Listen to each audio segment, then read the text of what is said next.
Assalamualaikum warahmatullahi wabarakatuh. Buat kalian yang udah kangen sama Dul Qodir Ba'abut nih, gue kasih video terbaru ya. Oke, Markimak, mari kita maki. Salah. Mari kita simak. Yang membedakan antara para wali yang ada di kota Tarim adalah keramatnya. Yang sangat menonjol perbedaan mereka adalah karomanya. Syekh Ali Khalil Ghausam ini kalau sholat atau di luar sholat, di Tarim atau di luar kota Tarim, ketika mengucapkan Assalamualaikum ayyuhan nabiyyu wa rahmatullahi wa barakatuh, ketika mengatakan seperti ini mendapat jawaban dari Rasulullah. Kalau nggak dengar dibaca lagi, setiap mengucapkan Assalamualaikum ayyuhan nabiyyu wa rahmatullahi wa barakatuh di jalan gua alaikassalam ya Syekh. Makanya kalau Habib Ali Khalil Ghausam ini sholat, berebut di sampingnya. Kenapa? Ingin mendengarkan suara indahnya Rasulullah. Sampai terkadang datang orang dari luar kota untuk mendengarkan suara indah Rasulullah SAW, sholat di sampingnya Syekh Ali Khalil Ghausam. Gue nih ya, nggak mau goreng karomahnya. Ntar gue dicap Wahabi kan repot. Gua cuma mau ngongseng kebenaran ceritanya aja. Alurnya, tokohnya, sama kejanggalan narasinya. Sebetulnya, kisah ini ada di kitab As-Suluk. Di situ jelas banget tertulis, ada orang namanya Ali bin Ba'alawi, ulama yang suka ngulang salam ke Nabi dalam sholat. Ingat ya, dalam sholat. Bukan di luar sholat, apalagi sambil nyantai ke warung beli Indomie. Kayak yang diceritain Dul Qodir Ba'abut. Syekh Ali Khalil Ghausam ini kalau sholat atau di luar sholat, di Tarim atau di luar kota Tarim. Nah, entah kenapa cerita simpel ini malah dibumbu-bumbu.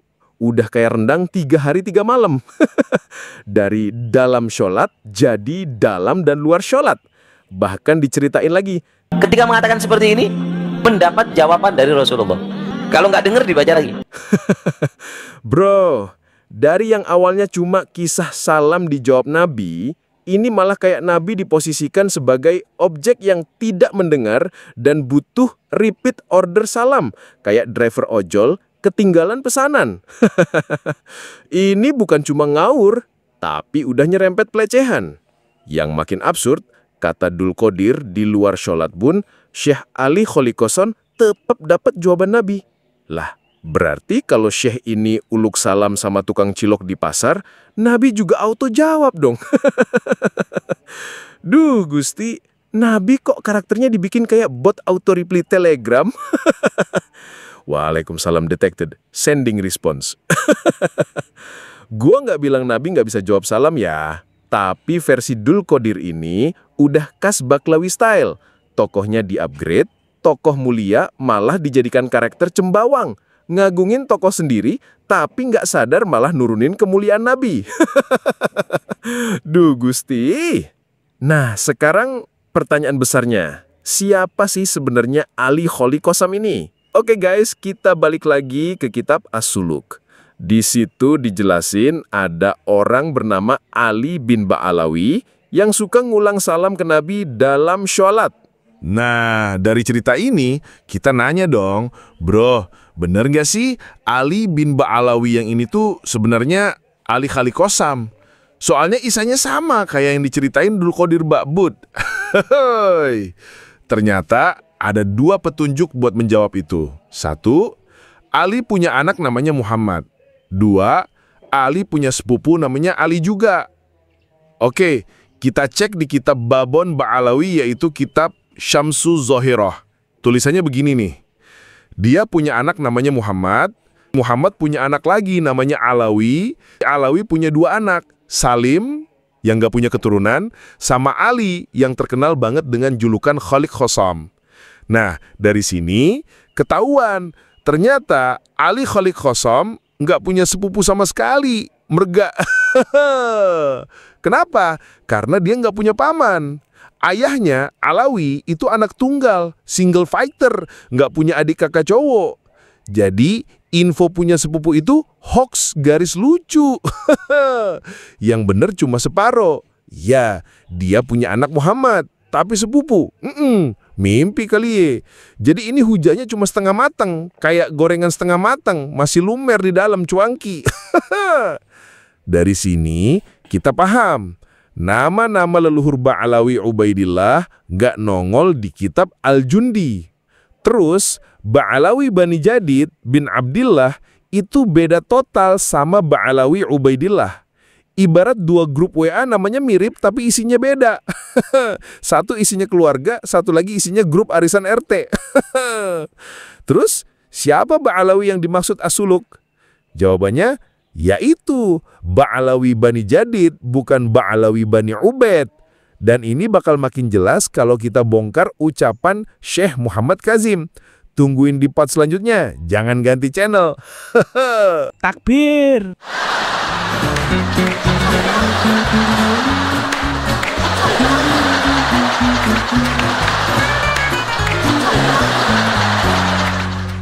Nomor selajengipun para syekh para sedulur, ini di sini ada pedangnya Sayyidina Ali. Pedangnya Sayyidina Ali. Ini menunjukkan bahwa perjuangan Wali Songo Indonesia Laskar Sabilillah itu adalah dipimpin oleh para ulama dan para kiai, yaitu adalah yang sudah nyata secara DNA dan sejarah para ulama Indonesia itu keturunan Sayyidina Ali min dzurriyyatir Rasul. Saudara, beberapa keturunan daripada Wali Songo sudah tes DNA. Termasuk alhamdulillah keluarga saya sudah tes DNA. Semuanya mengarah ke J1. Maka dari itu saudara-saudara kalian, ini menunjukkan saudara-saudara kalian, keturunan yang asli daripada dzurriyyatur Rasul itu adalah bukan dari marga Ba'alwi, dan ini sifatnya ilmiah. Tidak dengan bukan karena kebencian, bukan karena hasud, bukan karena adawa permusuhan, tapi ini ilmiah, catatan dan hasil data ilmiah secara sejarah, secara manuskrip, bahwasanya dzurriyyatur Rasul yang asli di Indonesia adalah para ulama, para kiai yang ada di Indonesia. Dan keturunan Wali Songo itu dzurriyyatur Rasul, keturunan Sayyidina Ali. Jadi kalau keturunan Wali Songo itu Alawiyun Sayyidina Ali. Kalau Ba'alwi itu bukan Alawi, Alwiyun, karena keturunan Alwi bin Ubaidillah. Lamnya disukunkan. Awas beda Alwi dengan Alawi.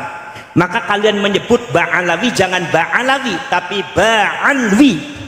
Ba'alwi bin Ubaidillah. Yang sekarang sudah didapatkan hasilnya bahwa Alwi bin Ubaidillah itu tidak ada catatan di dalam sejarahnya, sehingga Ki Imaduddin Al-Bantani mengatakan bahwa Alwi bin Ubaidillah itu adalah bukan cucunya Said Ahmad Al-Muhajir, bukan cucunya bukan putra dan cucunya Said Ahmad Al-Abah An-Nafat, artinya bukan cucunya Rasulullah. Itu kita harus ketegasan ada. Kenapa?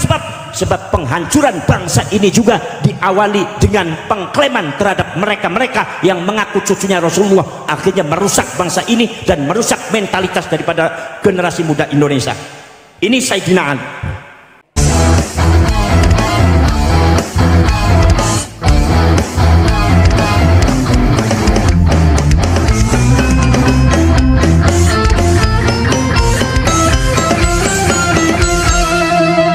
Jadikanlah hidup lebih berarti, jadikanlah laskar sang pemberani, membela ulama kiai pribumi, Wali Songo pewaris negeri. Gelora jiwa ini tak tertandingi, jangan coba-coba mengganggu negeri. Ulama kami terhina, kami pun tak terima, siap jihad jadi semboyan kita. Kami adalah Laskar Sabilillah, pecinta Wali Songo dan para anbiya, pewaris peradaban Islam di Nusantara hingga berkibar bangsa Indonesia. Kami perisai para ulama, sepenuh hati korbankan jiwa dan raga. Bila nanti tertulis jihad pilihan kami, Syahid bela agama dan negara.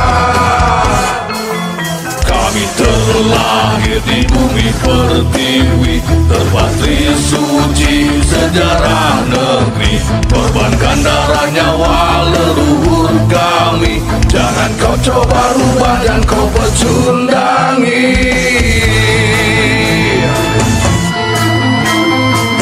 Wali Songo adalah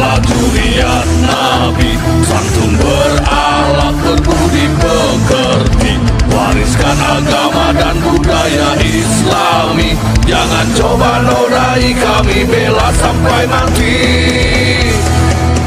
Kami adalah Laskar Sabilillah, tak akan gentar meskipun berkalang tanah.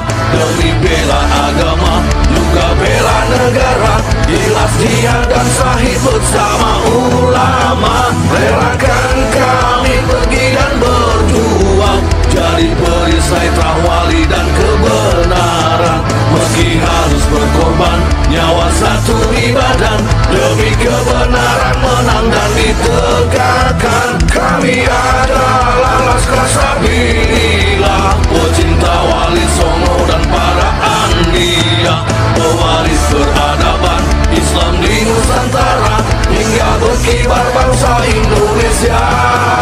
Kami perisai para ulama, sepenuh hati korbankan jiwa dan raga. Bila nanti tertulis jihad pilihan kami, sahih bela agama dan negara.